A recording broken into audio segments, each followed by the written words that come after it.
Hello viewer, welcome to my YouTube channel. I am Ankita Jha. और guys आज मैं आप लोगों के साथ it so happened book class 8 में जो अप्रैल मंथ के अकॉर्डिंग है, जिसे हम लोग ख़त्म नहीं किए, how the camel got is hemp, इसके स्टोरी को आज हम लोग कंप्लीट हिंदी एक्सप्लेनेशन के द्वारा ख़त्म करेंगे। चैप्टर का नाम है how the camel got his hemp, मतलब कैमल को हम्प कैसे मिला। हम्प कहने का मतलब कुबर, और इसको लिखे हैं रुडयार्ड किपलिंग, और एब्रिस्ट का मतलब होता है कि इस कहानी को छोटा किया गया है। तो शुरू करते हैं। स्टोरी कैमल से रिलेटेड है, वो पढ़ने से भी पता चलता है ऊपर के इससे, और आगे हम लोग स्टोरी को शुरू करते हैं। In the beginning when the world was new and the animals were just beginning to work for man, there was a camel and he lived in the middle of a howling desert.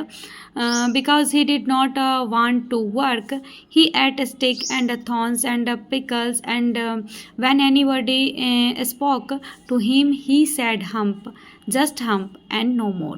मतलब जब दुनिया शुरू हुई तो जो काम सब था, काम सब डिवाइड हुआ मैन में, एनिमल्स में, जहाँ पे कैमल और lived in middle of howling desert, मतलब ऐसे एरिया में रह रहा था जो डिज़र्ट का बड़ा क्षेत्र था, जहाँ पे जैसे हवा वगैरह बहता है तो हाव हाव का आवाज़ आता है, इस तरह का साउंड रहता है।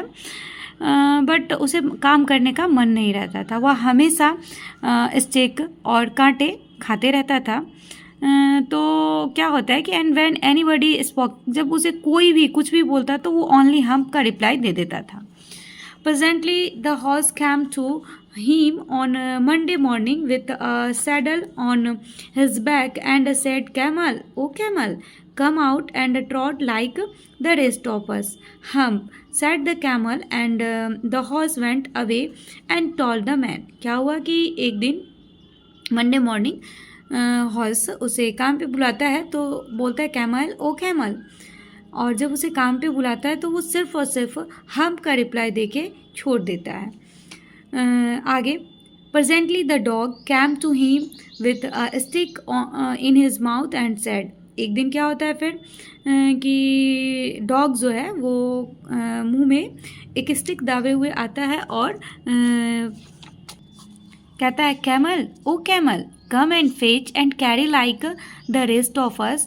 Hump, said the camel, and the dog went away and told the man. जैसे मैं लाया हूँ वैसे ही काम में हेल्प करो और चलो साथ में काम करते हैं। देन जो कैमल रहता है वो ओनली हम्प का रिप्लाई देके चला जाता है। तो फिर डॉग वहाँ से जाता है और dog went away and told the man, आदमी को कहता है। Presently the ox came to him with the yoke on his neck and said, Camel, oh camel, come and plow like the rest of us. Hump, said the camel, and the ox went away and told the man. यहाँ पे योग करने का मतलब है, जब आप aux को देखते होंगे तो खेत जुताई में काम आता है, तो वो जो उसमें लगा होता है और उसके द्वारा जो वो जुताई करता है उसके लिए, तो वो कैमल को कहता है कि चलो आओ और हेल्प करो ताकि हम मतलब खेत को अच्छे तरीके से जोत सकें। देन कैमल ओनली हम्प करके छोड़ देता है। तो फिर ये भी हॉर्स भी ऑक्स भी मैन को कहता है।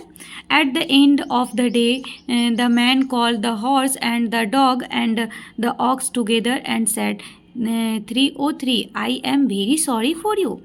और अंत में क्या होता है कि वो जो आदमी है, देख रहे हैं ये जो आदमी है, इस आदमी को जो पहले ये बताते हैं तो फिर वो बुलाते हैं और साथ में कहते हैं कि मैं तुम तीनों के साथ जो बर्ताव हुआ, जैसे कैमल ने तुम्हारे साथ किया, उस चीज़ के लिए मुझे बहुत बहुत ज़्यादा दुखी हो रहा है। लेकिन आगे देखिएगा वो क्या कहते हैं, but that hump think in desert can't work for he would have been here by now, so I am going to leave him alone and you must work double time to make up for it. कहने का मतलब ये कहते हैं कि आप जो काम था वो 4 लोगों में डिवाइड था और तुम 3 लोग मिलके किए हो, और काम जो है उसको अब तुम लोगों को फिर से डबल करना होगा।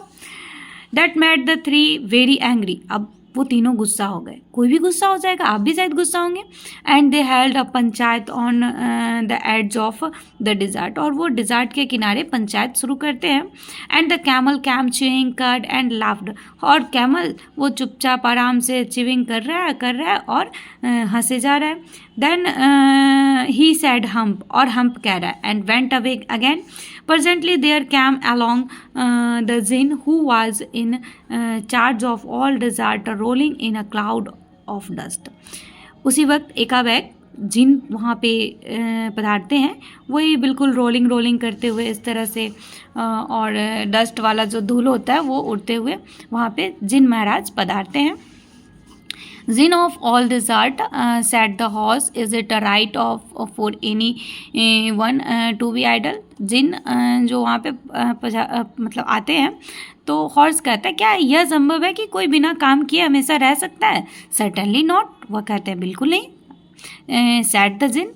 Well, said the horse, there's a think in the middle of your desert with a long neck and long leg and hasn't done a stroke work since a Monday morning. तो वह बताता है कि एक है जो मतलब जिसके पास क्या है, एक लंबा पैर है, लंबा गर्दन है, और वह क्या है कि मंडे मॉर्निंग से ही कोई भी काम नहीं कर रहा है। वो सैड जिन विस्लिंग, डेट्स माई कैमल, वो तो हमारा कैमल है।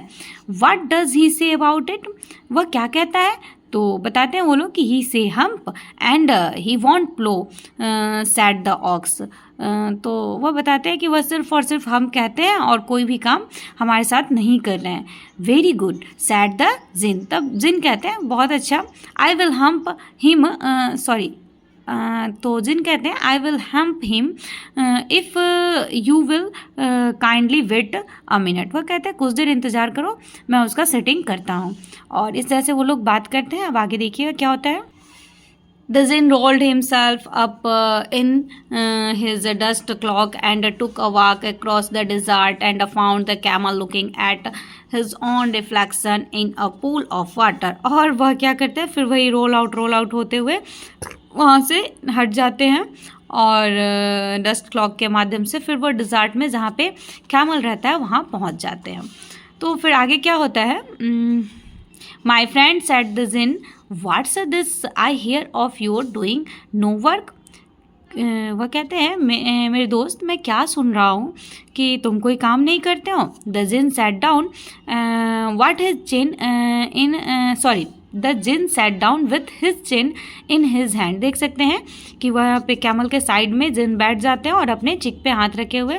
Well the camel looked at his on reflection in the pool of water, और कैमल अपना रिफ्लेक्शन, अपना प्रतिबिंब अपना पूल में देखे जा रहा है। You have given the 3 extra work hours since Monday morning, all on account of your idleness, said the Jinn, and he went on thinking with his chin in his hand. और वह उनसे बात करते कि तुम 3 दिनों से कोई काम नहीं किए हो, तुम्हारे जो साथी है वो काम किए जा रहे हैं और ये चुपचाप सुने जा रहा है। और अंत में फिर से हम्प का रिप्लाई देता है, हम्प said the camel.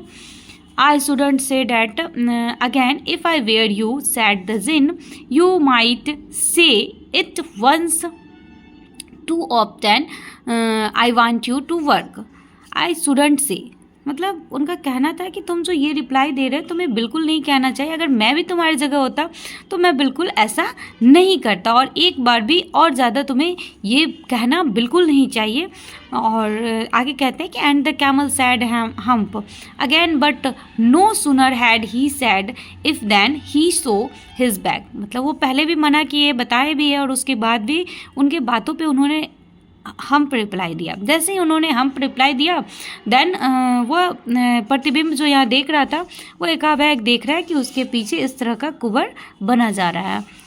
तो देख सकते हैं that he was so proud of puffing up and puffing up into a great big hump, और फूला जा रहा है धीरे धीरे। Do you see that said the djinn, that's your a very own hump. अब यह तुम्हारा अपना हम्प है। That you have a brought upon you your very own self by not working. Today is Thursday, आज क्या है, Thursday है, and you have done no work since a Monday, और 3 दिनों से तुमने काम नहीं किया है, मंडे से तुमने काम नहीं किया है। व्हेन वर्क बिगेन, अब तुम अपना काम करना शुरू कर दो। Now you are going to work. How can I, said the camel, camel कहता है कैसे मैं कर सकता हूँ, विथ हिज हम्प, इस हम्प के साथ जो मेरे पीठ में लगा है। That has a purpose, said the djinn, all because you missed those 3 days। तुमने यह पर्पस मतलब मैं तुम्हें अगर ये भी दिया हूँ तो इसका भी कुछ पर्पस है। तुमने 3 दिनों से काम नहीं किया। और you will be able to work now for 3 days without eating, अब तुम बिना 3 दिन खाए इसके द्वारा रह सकते हो, क्योंकि इसमें 3 दिनों का खाना स्टोर हो जाएगा। Because you can live on your hump and don't you ever से I never did anything for you. और बाद में तुम ये भी नहीं कहोगे कि मैंने तुम्हारे लिए कुछ नहीं सोचा, बिना सोचे समझे तुम्हें कोई सज़ा दे दिया। Come out of desert and go to the 3 and behave, और जाओ तुम उन तीनों के साथ मिलके अब काम करना शुरू करो। And the camel went away to join the 3, और उसके बाद कैमल वो तीनों के साथ जाता है और ज्वाइन करता है काम को। And from that day to this the camel always wears a hump, we call it hump now, not to hurt his feeling. And मतलब उस दिन से उसके पास वह हम्प लगा रहा, जिसे हम बोलते हैं ताकि उसे हर्ट ना हो।